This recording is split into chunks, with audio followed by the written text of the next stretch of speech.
Hola hermanos, ¿cómo están? Bueno, vamos a continuar con el aprendizaje sobre el Evangelio de Juan. Estamos viendo el prólogo, los primeros 18 versículos del primer capítulo. Y en este caso vamos a ver lo que hemos denominado la tercera estrofa, que es acerca del Logos y su revelación. Cita el pasaje de los versículos 9 al 13 que dice: aquella luz verdadera que alumbra a todo hombre venía a este mundo. En el mundo estaba, y el mundo por él fue hecho, pero el mundo no le conoció.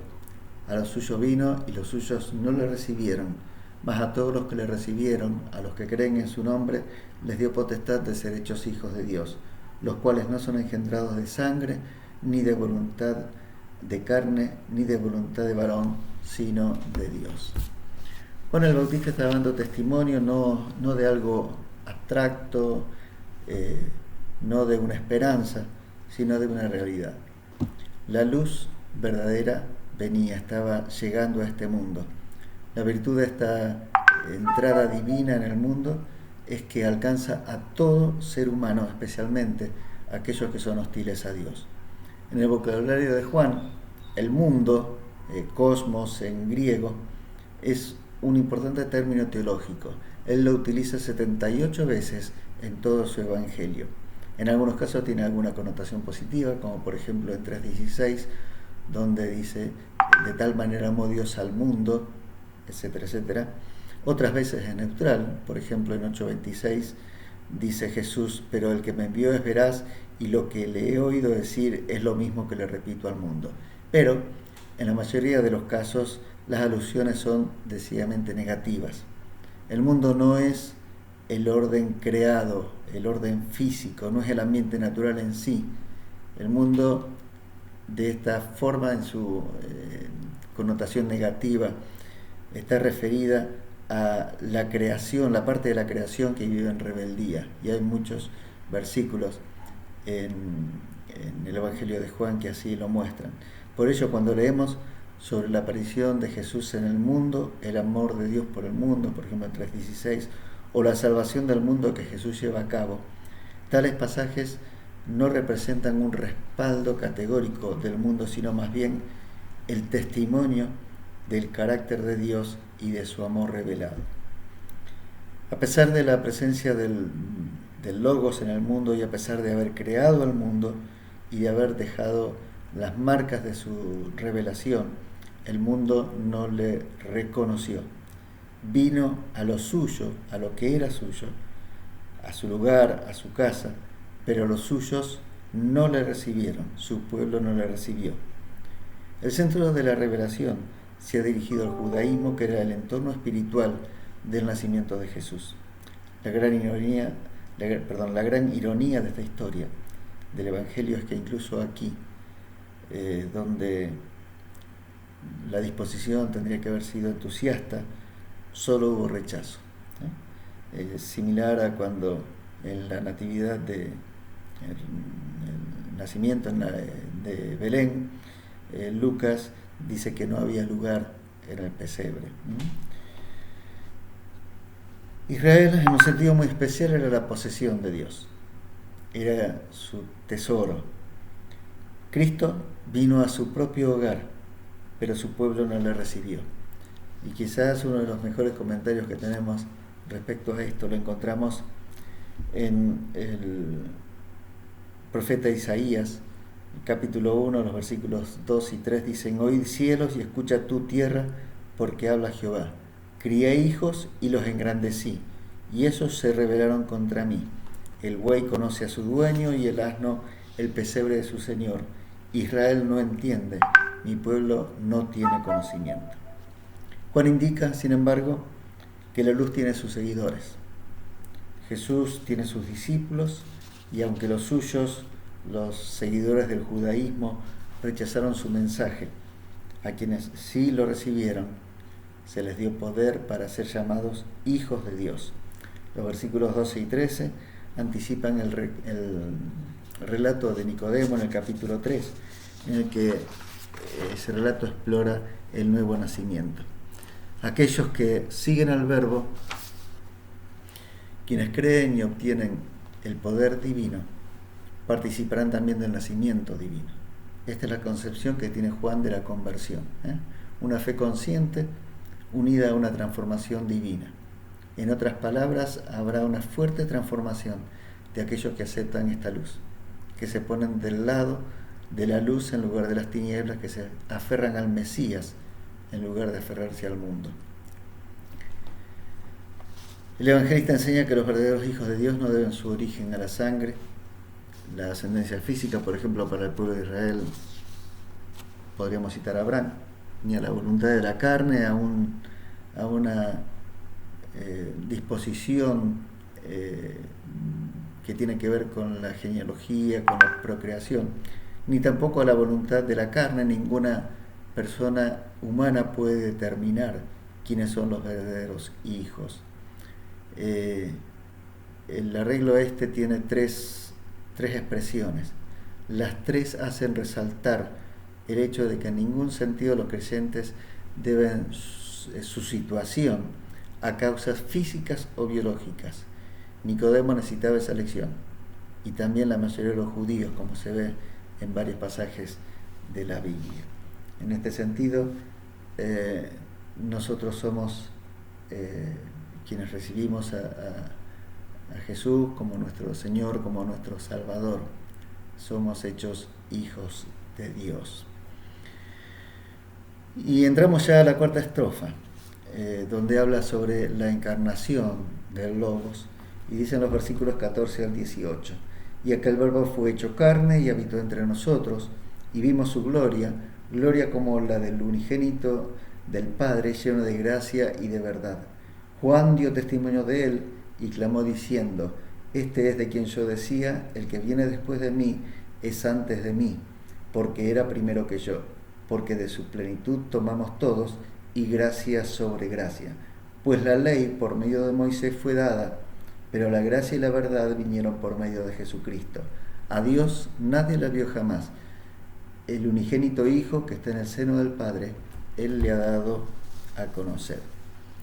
La última escena del prólogo se encuentra en estos versículos.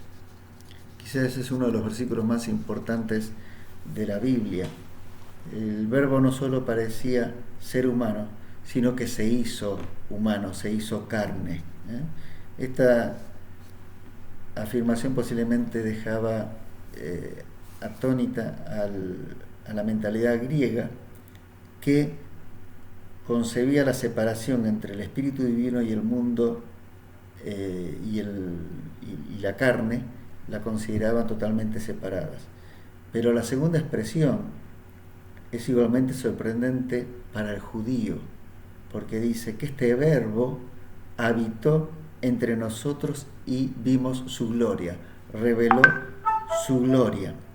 El verbo que se traduce como habitar se emplea en el Antiguo Testamento para aludir al tabernáculo de Dios. En otras palabras, Cristo es el lugar de la morada de Dios con Israel cuando habitó con su pueblo en el tabernáculo cuando atravesaron el desierto. Es curioso que Juan prescinda prácticamente de la palabra gracia, que es muy común en el resto del Nuevo Testamento. Solo aparece en este prólogo 4 veces y después nunca más. La gracia consiste en que Dios viene y obra a pesar de la hostilidad y del rechazo del mundo. La gracia no es solo un atributo de Dios, se conoce cuando uno la disfruta, cuando uno se goza con esa gracia que ha recibido. Sin embargo, la palabra la palabra más importante para Juan es verdad, cuyo sentido más simple es lo contrario de mentira. Pero Juan ve a la verdad como algo que penetra a regiones mucho más profundas. La verdad es la revelación que únicamente procede de Dios. La verdad no es solo lo bueno, sino lo divino, que es bueno en sí. Por eso Jesús puede hablar de sí mismo como la verdad, lo dice en 14:6, y afirmar a sí mismo que el Espíritu Santo es el Espíritu de verdad. Por consiguiente, la encarnación de Cristo silencia las fraudulentas voces del mundo cuyas pretensiones de verdad son contrarias a Dios. En Juan capítulo 8 tenemos la invitación de Jesús: conoceréis la verdad y la verdad os hará libres. Él es quien nos libera de todo. La segunda persona de la Trinidad, Jesucristo, asume la naturaleza humana sin dejarla divina. Juan insiste en todo momento que las naturalezas humana y divina de Cristo se unieron completamente sin llegar a fundirse. Por todo este Evangelio se enseña que la naturaleza humana de Jesús es verdadera. Y aquí vamos a hablar del unigénito nombre de Dios. El nombre Hijo de Dios, cuando se atribuye a Cristo, tiene un significado mucho más profundo que el teocrático. Jesús no fue simplemente un rey de Israel que con el transcurrir del tiempo fue adoptado como Hijo de Dios. Tampoco fue llamado Hijo de Dios a causa de su nacimiento sobrenatural de la Virgen María, ni es Hijo de Dios mediante un mero sentido ético. Como otros suponen, no recibió el título de Hijo de Dios por su obra expiatoria, por su muerte en la cruz y su resurrección, sino que es Hijo de Dios en un sentido metafísico, por naturaleza y desde la eternidad. Él es ensalzado por sobre ángeles y profetas, mantiene una relación muy especial con Dios, es el Hijo amado en el cual el Padre toma contentamiento, es el Hijo unigénito, es el propio Hijo de Dios, el Hijo eterno, es el cual el Padre dio el tener vida en sí mismo, es igual al Padre en conocimiento, en honor, en poder creador y redentor, en obra y en dominio. Todo eso hace que Jesucristo, que el término Hijo de Dios tenga otro significado que tiene que ver con su deidad. Esta sección nos muestra que la luz verdadera, el objeto de la fe, es inmensamente más glorioso que Juan el Bautista. Juan el Bautista dice: no soy digno de atarle la soga de sus zapatos.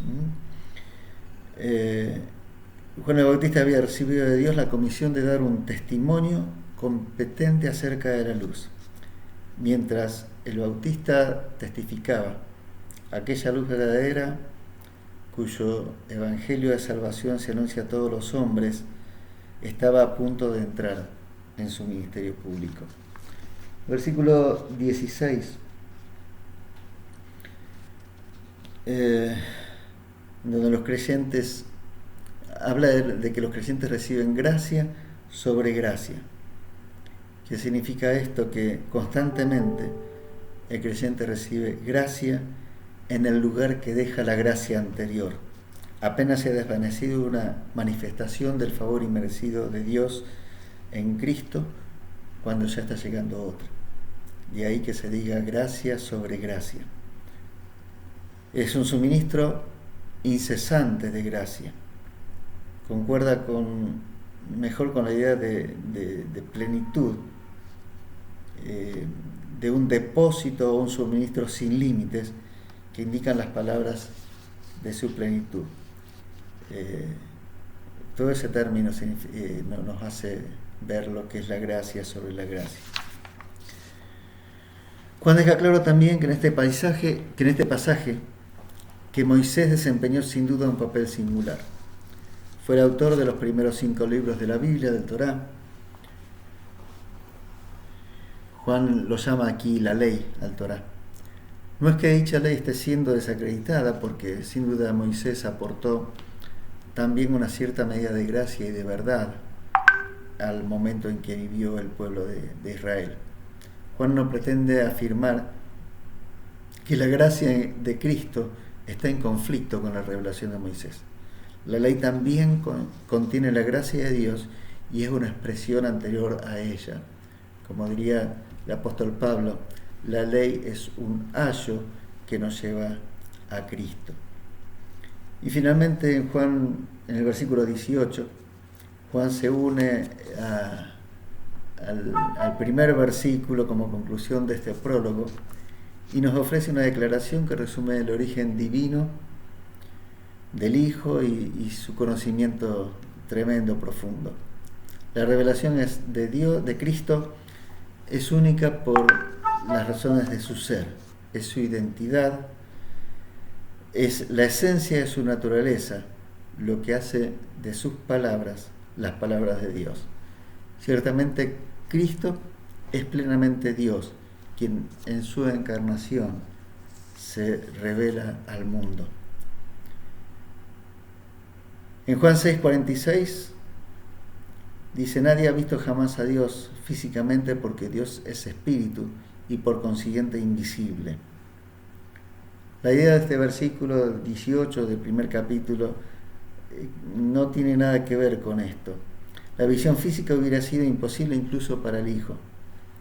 El evangelista está aquí pensando en una visión de Dios que es posible para el Hijo, pues en ese pasaje tan parecido a 6:46 dice: no que alguno haya visto al Padre, sino aquel que vino de Dios, éste ha visto al Padre.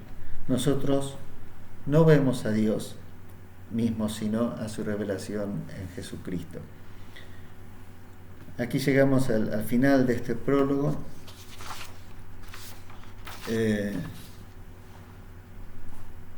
Pero con este sentido, solo existe una esperanza y es Dios en Cristo. Nuestras capacidades naturales no consiguen captar la gloria de Dios, puesto que esta ha sido ensombrecida, opacada por el pecado. Es necesario que Dios intervenga para revelarse a sí mismo, y lo ha hecho mandando a su Hijo, el único que ha puesto al descubierto, nos ha mostrado el corazón